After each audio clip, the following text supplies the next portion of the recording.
Hello everyone, welcome to Wicked West Books. My name is Meg West and today I'm getting rid of some books. There are 50 books here and I think 5 books on CD.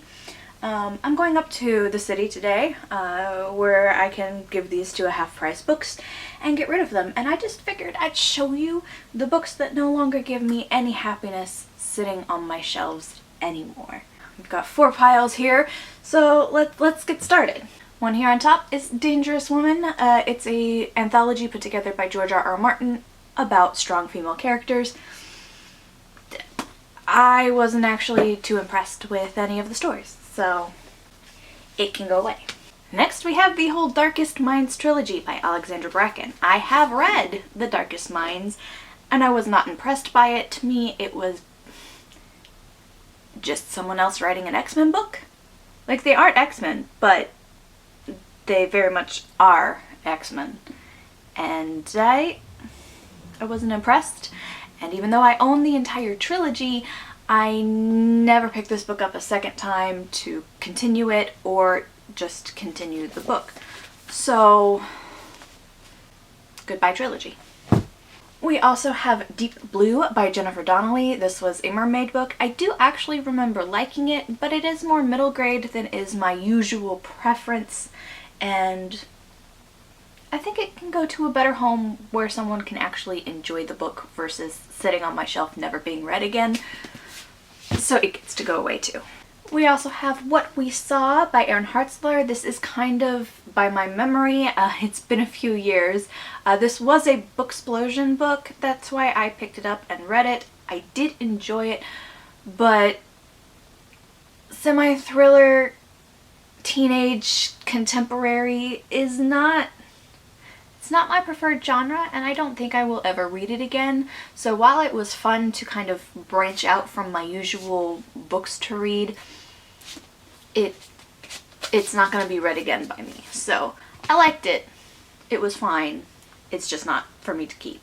Then we have The Dark Days Club by Alice Goodman. This is supposed to be the first book in a series, I think. I apparently loved this book. I give it a 5-star rating on Goodreads, and I vaguely remember it being kind of more like a paranormal Jane Austen-y kind of book, but also when I first picked it up to rearrange my shelves, I couldn't remember if I'd actually read it or not.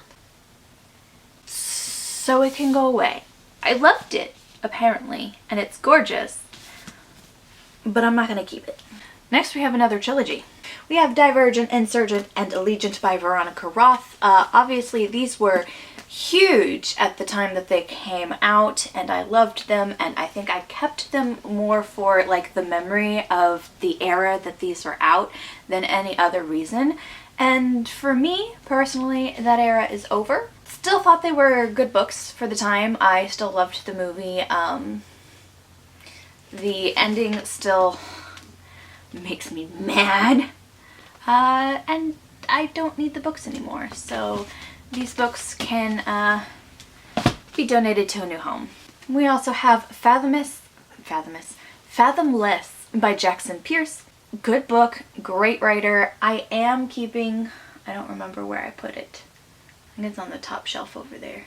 Second shelf over there. I am keeping another book by Jackson Pierce because I do like the writing and the way that they retell stories. This is a Little Mermaid retelling. But I don't think I'll ever read this one again. So even though I did really enjoy this book, it can go to a better home. We also have Ready Player One by Ernest Cline. I've read his poetry.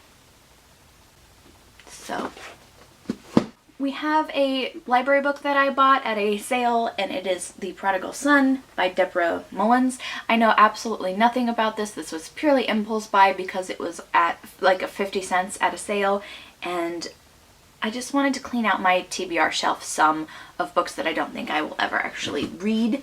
On that same note, we have The Horned Owl by Lou Clifton. It's also a book that I'm not going to read. Sorry, my phone was ringing. I had to move the camera to get to it, so if it's all different, I apologize. different year of the same sale. Everybody Sees the Ants by A.S. King. There was a booktuber who absolutely loved it. She doesn't do videos anymore, and I haven't read it. And I think I've had this book for 8 years now. Moving on! The Beast is an Animal by Paternel van Arsdale, I think is how it's pronounced.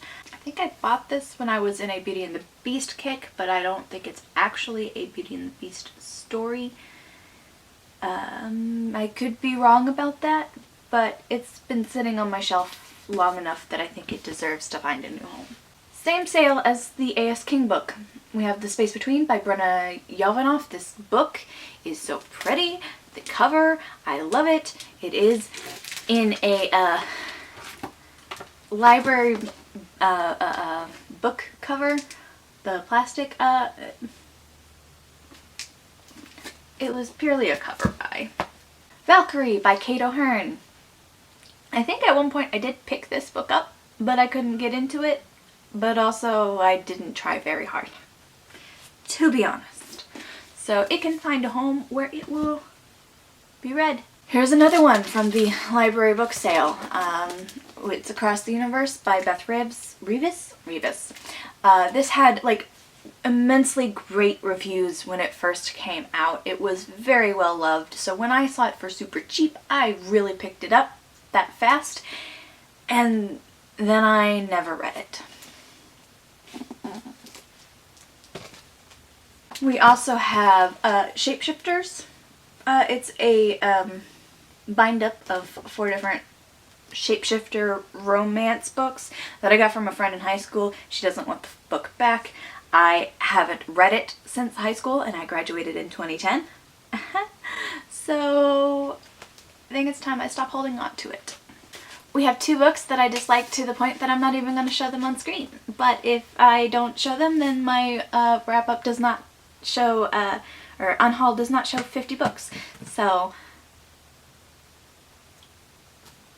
these can go. The Siren by Kiera Cast. It's my 3rd water-related book that I'm getting rid of today.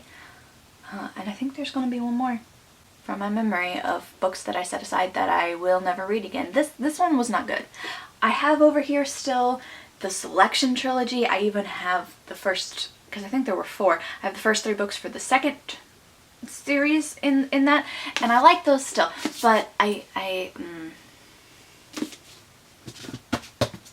We also have When Dimple Met Rishi.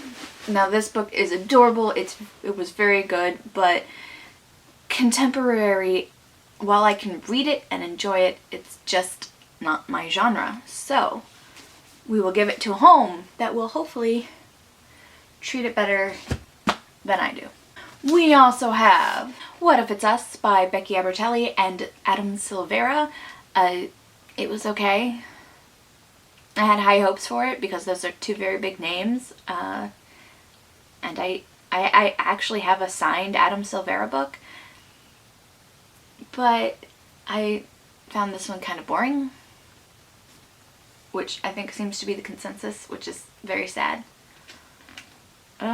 There is Magnificent by, I don't even know who it's by. It does not have the author on the cover. Rudnick? Elizabeth Rudnick. It was a Disney book, and I don't read it, don't hold on to it. I kept the Beauty and the Beast one because I'm a little bit obsessed with the story of Beauty and the Beast, but not the story of Maleficent, so it can go. We have Tantalize by Cynthia Latish Smith. I think I pronounced that right. This is a vampire book. If I remember correctly, it has something to do with a chef and restaurants, and honestly, I think I was 16 when this came out, when I read it. Let's see. Let's fact check that. Fact tracked. Yes. 2007. 16. And I haven't touched it since. We have another ocean-based book. This is Seafire by Natalie C. Parker. This was extremely loved when it came out, and then no one said anything about book 2, which was sad because gay pirates, gay women pirates. I don't know. I don't know if I do get back into the series, I will rebuy the book. It's one that I'm willing to revisit, but not one that I'm willing to revisit right this moment, so it can find a better home than me. Don't turn that into a drinking game, how many times I've said that this video, because I might still continue to say it, so just for your safety. The Edge of Everything by Jeff Giles. I don't know how well that shows. I liked this book. It was another Booksplosion book of the month. It was well liked, and then I never heard anything about the rest of the series.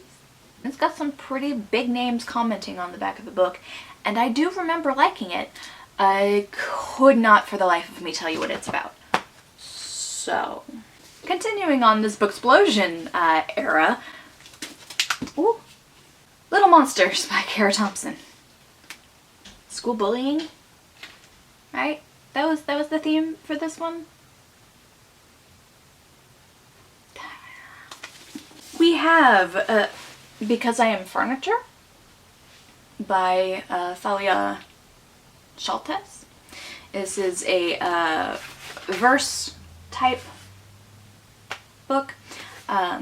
This is just kind of a poem about not mattering in your own life, and it was very touching for me at the time. It's also a book that I got from a friend and never returned, and we don't really talk anymore, so don't think he needs it back. This next one might get me some hate. I'm okay with it, but I might hurt y'all's feelings. Gideon the Ninth by Tamsin Muir. I have read all but the last book in the series. The absolute chaos of trying to figure out what happened to get you to the point where you're at while continuing in the future, and none of it making any sense until you've read the entire trilogy and put the picture all together. It's not for me. Bone magic, I love it. Lesbians in space, I love it. The black and the goth, I love it.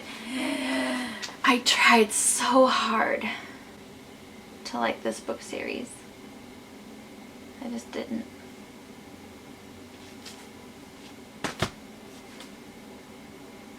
Moving on. Let It Snow by John Green, Maureen Johnson, and Lauren Miracle. This is a very cutesy 3-story Christmas romance that is kind of intertwined with the stories and the characters in the backgrounds. And it's super cutesy and Next we have Ruby Red by Kirsten Gier. This was translated from a German book. It is, once again, an absolutely gorgeous book. The cover is the only reason I've held on to it so far. Maybe at some point, when my German is good enough, I will read the German copy. My AC kicked on.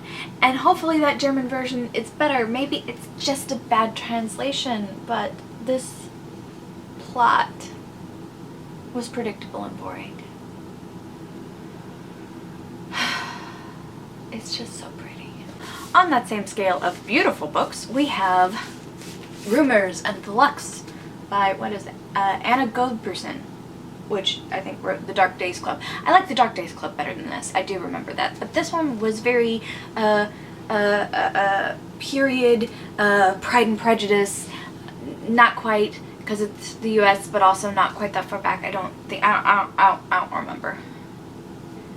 It was very the gossip aspect of Grey's Anatomy, so I enjoyed them while I read them. And then, you know, the covers, the dresses, the money. But they gotta go. Time to get them off my shelf. There's also Eleanor and Park by Rainbow Rowell. There's lots of issues with this book, so it gets to go away, even though I did find a signed copy. I don't like getting rid of signatures off my bookcase. It's why I still have some of my books that I have, but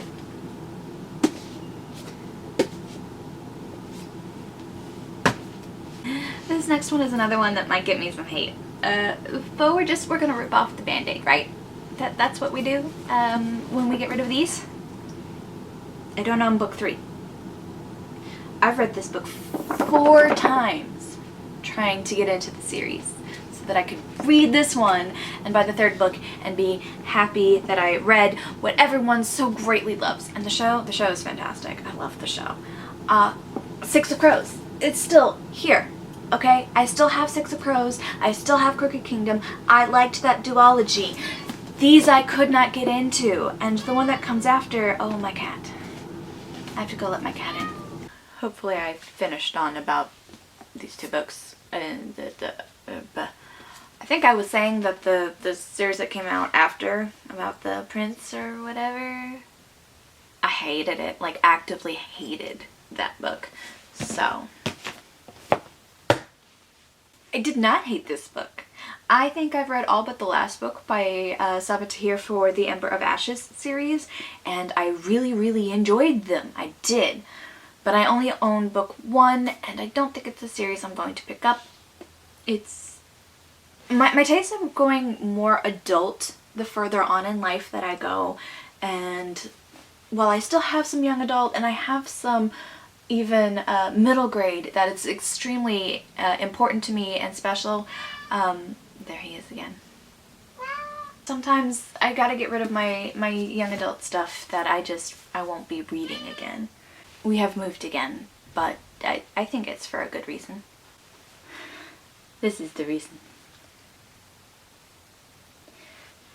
Yeah. Oh, he's so good. Oh, he's so good.